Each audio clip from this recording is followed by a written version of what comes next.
Now, you pointed out something interesting, Sundo. You were saying that Vegas has us, the favorites. Yes, I can't remember where it was. It was on Bleacher Report, so take that with a grain of salt. But they said that so far the Suns are the favorites to go back to the Western Conference Finals. Now, I mean, that means we're one of two, so that doesn't make us the favorite; just makes us a favorite. So but it's also interesting that they would put that. It makes sense though, as to who's not coming back this year and yada yada yada and so forth. But yeah, we're a favorite. That's interesting. That doesn't feel right. But it does. It doesn't, and it does. What do you think about that, Salt? I think it makes perfect sense if you kind of look at some of the teams that are out west and some of the injuries they're dealing with. The Clippers, who we played in the Western Conference Finals, they just did a trade and were the losers of that trade. In my opinion, they traded what's his name for Bledsoe. They got Bledsoe back, dude. Like, that's not going to help Clippers shooting wise. They sent the man out. They pushed Chris Paul on his back. Beverly, I thought he was a dog. I thought he was a dog on defense. So getting rid of him and his ability to guard Booker, I think is big. And getting Bledsoe's bum, you know what, in return, I think that makes them worse. Arguably, I think they might not even make the playoffs if you had you held a gun to my head. But and then you look at the Nuggets. Jamal Murray's not going to be back until late season. So they're going to be making the playoffs, but, I don't think that they're better than us. The Lakers made all these acquisitions for the retirement league, and they're going to be good. I think they have talent, but it's going to take time to gel. So who knows how many games they'll lose. And you look at who else, the Warriors getting Clay back eventually. Who knows about them? They didn't even make the playoffs. You see what I'm saying? Like, Utah is going to be good again, but how good? Are they going to take a step back? I think they will.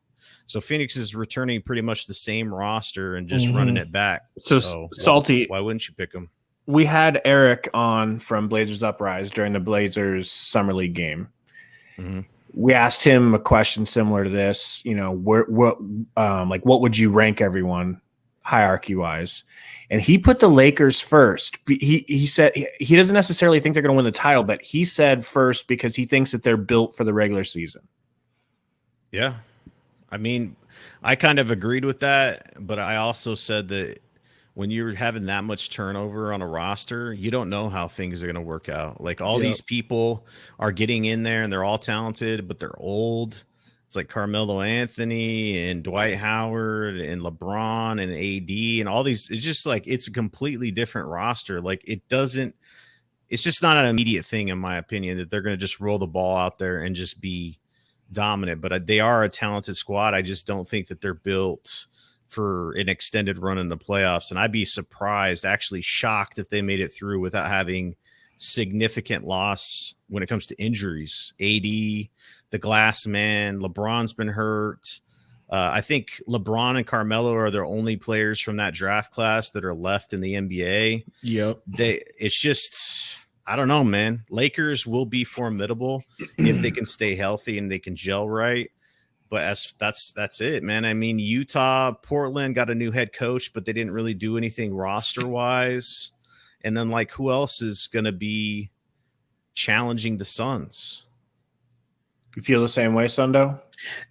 Yeah, that's exactly how I feel. Just in the sense that, like you said, all the teams that are hurt, because everybody kept saying, "Oh, well, you guys are lucky everybody got hurt." Well, those guys are still going to be hurt the remainder of the season. Like, they're still going to be gone. Kawhi's still going to be gone. Jamal Murray's still going to be gone. And now the Lakers, like Salt said, loaded up, but they loaded up on a bunch of older talent. We'll see how it goes through the regular season. Can they make it through without any sort of injury? AD is consistently getting hurt. Melo is old. Westbrook might be the only sure thing they have because he's a beast, but that's about it. Him and LeBron. So yeah, I feel the same way. I feel like that's about right. We should be a favorite to go back. We're literally running it back.